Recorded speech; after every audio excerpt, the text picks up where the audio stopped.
जय हिंद। कैसे हैं आप सभी? आशा करता हूँ सभी स्वस्थ और मज़े में होंगे। देखिए, आज हम पढ़ने वाले हैं रासायनिक समीकरण जो होते हैं उनको संतुलित कैसे करते हैं, मतलब बैलेंसिंग ऑफ केमिकल इक्वेशन।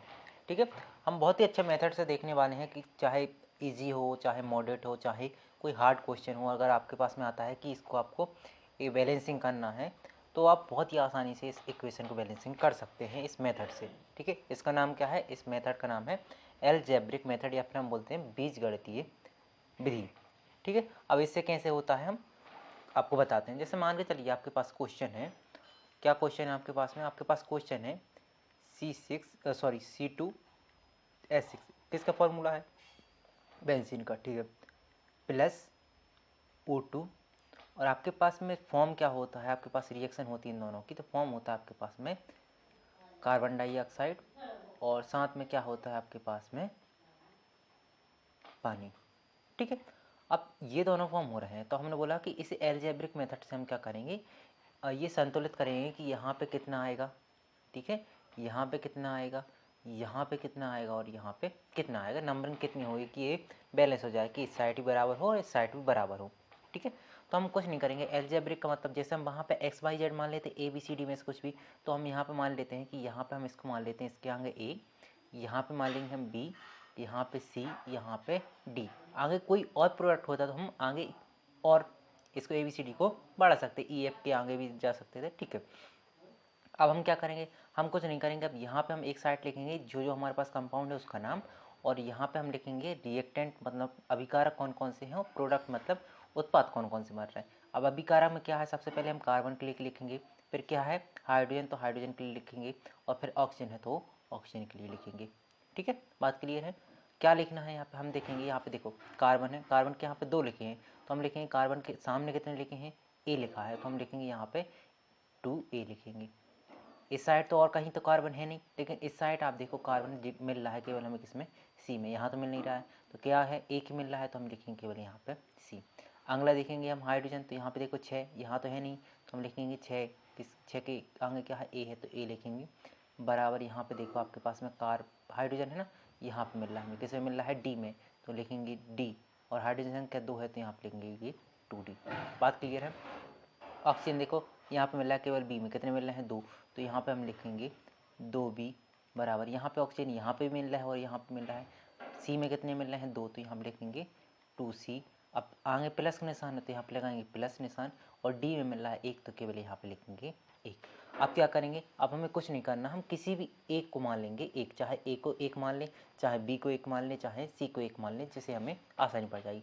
मान के चल रहे हम A को मान लेते 1, तो हम यहाँ पे लिख ले रहे हैं, याद रहे कि हम क्या है मान रहे हैं कि A बराबर क्या मान लिया हमने? 1 मान लिया है। जब A बराबर तुम 1 मानोगे तो एक जगह पे क्या रखोगे? तुम 1 लिखोगे इक्वेशन फर्स्ट में। यहाँ पे कितना है? 2 है तो 2 लिखोगे, तो C की वैल्यू कितनी आएगी? 2 एकम 2, तो आपके पास यहाँ से C की वैल्यू कितनी आ जाएगी? 2 आ जाएगी, तो आप क्या लिखोगे यहाँ पे? C बराबर आ जाएगा आपके पास में 2। ठीक है, अब D की वैल्यू तो आपको पता चल जाएगी, क्योंकि A की वैल्यू आपको पता है, A की वैल्यू आपने 1 मानी थी, तो 6 जगह कितना लिखेंगे आप? 1 की जगह पर रखेंगे 1, बराबर कितना है आपके पास में? 2 इंटू डी है। अब 6 एकम 6 आ जाएगा, तो आप बोलेंगे 6 एकम 6 आ गया, और 2D है तो 2 का पक्षांत होगा, तो कितनी बार कट जाएगा? 3 बार, तो D का मान आ गया आपके पास में 3। तो यहाँ पे आप क्या लिखोगे? D बराबर 3। अब लास्ट वाला हमें B का मान पता करना है, तो यहाँ पे 2B है तो लिखो 2B is equal to C का मान अभी आपको पता चल गया, तो कितना है? 2 है, 2 लिखो, C की जगह पे आप लिख दो 2, और प्लस में D की जगह पे अभी आपने निकाला है कितना है? 3, तो यहाँ पे लिखोगे आप 3। तो 2B बराबर 2 दूनी कितने होंगे आपके पास में? 4 होगा, प्लस में होंगे आपके पास में 3। बात क्लियर है? कितना है यहाँ पे? 3 है, क्योंकि D की वैल्यू हमने यहाँ पे निकाली 3, तो यहाँ पे लिखोगे 2B बराबर, यहाँ पे 4 और 3 कितने होंगे? 7, तो आप बोलोगे यहाँ पे 2B बराबर आ रहा है 7, और 2 के 60 पक्षांत कर तो B का मान आ गया आपके पास में 7/2। तो हम लिखेंगे B का मान कितना आया है? 7/2। तो जो वैल्यू हमारे पास आई है वो हम इक्वेशन में लिख देंगे यहाँ पे। A की जगह पे हम रख लिए 1 रख देंगे, B की जगह पे कितना आया हमारे पास में? 7/2 आया है, C की जगह पे आया है 2, और यहाँ पे D की जगह पे आया हमारे पास में 3। अब यहाँ पे अगर एक बात देखो, अगर हम इसको नीचे से क्लियर कर दें बाकी सभी को, तो यहाँ पे आप एक बात देख रहे हो, बहुत अच्छे से ध्यान से देखना, कि जो B की वैल्यू आई है 7/2 आई है। अब कोई भी वैल्यू होती है वो हमेशा एक पूर्णांक में होती है, हाफ में होती नहीं, तो हम यहाँ पे क्या कर सकते हैं, हम क्या करेंगे, सभी में नीचे अगर 2 है तो सब में ऊपर जितनी भी हमारे पास है सब में, चाहे प्रोडक्ट हो चाहे रिएक्टेंट हो, ये सभी के सभी हम क्या करें 2 से मल्टीपल कर देंगे। ठीक है, तो 2 से यहाँ पे करो तो हम यहाँ पे 1 और 2 को गुणा हो जाएगा, तो आप क्या लिखोगे 2 आ जाएंगे। अब यहाँ से 2 से गुणा करोगे, 2 से 2 कट जाएंगे तो क्या आ जाएगा 7 और 2 हो जाएगी। अब यहाँ से 2 पहले से 2 से और गुणा कर दो, कितने हो गए 4 आ गए। यहाँ पे 3 पहले से 2 से गुणा करो, कितने आ गए 6।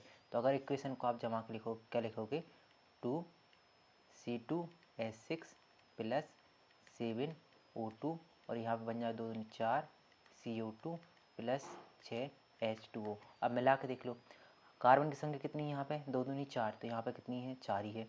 हाइड्रोजन की संख्या 6 दूनी 12, तो यहाँ पे कितनी है 12 है। ऑक्सीजन की देखो 7 दूनी 14, 6 यहाँ पे है और 4 दूनी 8 यहाँ पे 14, मतलब हमारे पास में सही है।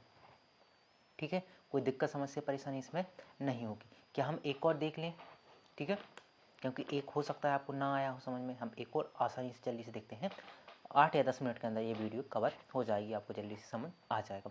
मान के चलो अगला क्वेश्चन हम मान के चलें, आप क्या दे दें, ये दे देते हैं हम आपको, यहाँ पे F2O3 है, प्लस में हमारे पास में हाइड्रोजन है और यहाँ पे हमारे पास में आयरन है और यहाँ पे हमारे पास में H2O है।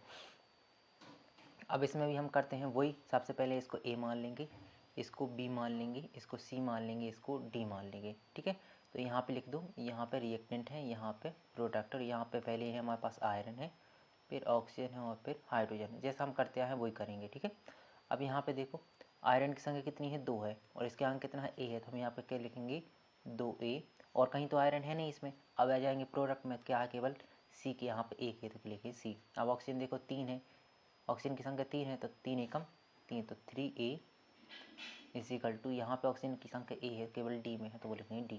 ये हाइड्रोजन संख्या 2 है तो यहाँ पे लिखो 2B, और यहाँ पे हाइड्रोजन की संख्या कितनी है 2 है और D के यहाँ पे है तो लिखेंगे 2D। बात क्लियर है। अब हम किसी एक को मान लेते हैं, एक मान के चलो, हमने एक माना A को, तो हमने A बराबर क्या मान के चल रहे हैं हम 1, ये क्या कर रहे हैं हम मान रहे हैं, एज्यूम कर रहे हैं। एक यहाँ मानो तो यहाँ पे 2 से गुणा हो जाएगा, C की वैल्यू कितनी आएगी 2 आएगी, तो हम लिखेंगे C की वैल्यू यहाँ से आ गई हमारे पास में 2। अब A की वैल्यू अगर आपके पास 1 है, ठीक है, और 3 से गुणा करोगे तो D की वैल्यू कितनी आ जाएगी 3, 3 एकम 3, तो D की वैल्यू आपके पास आ गई 3। अब आपके पास में A आ गया, C आ गया, D केवल B चाहिए, लेकिन D की वैल्यू आपके पास नहीं आ गई, 2 गुणे 3 कर दो तो 3 दूनी कितने हो गए आपके पास 6, और यहाँ पर कितना 2B से 2 से 6 काट जाएंगे 3 बार में, तो B की वैल्यू कितनी आ जाएगी आपके पास में 3। तो जहाँ जहाँ हमारे पास में A B C D था वहाँ पे हमारे पास वैल्यू लिखो। A की जगह पे क्या लिखोगे आप 1, B की जगह पे आप क्या लिखोगे 3, C की जगह पे आप लिखोगे 2 और D की जगह पे हमारे पास में लिखा है 3। यही हमारे पास में सही आंसर होगा, एक क्वेश्चन कर देंगे। ठीक है, आशा करता हूँ सभी को अच्छे से समझ आया होगा। ठीक है, और मज़ेदार आसान तरीके से हर एक टॉपिक को पढ़ने के लिए चैनल को सब्सक्राइब कर देना और इस वीडियो को लाइक कर देना। जय हिंद। ठीक है, जय हिंद।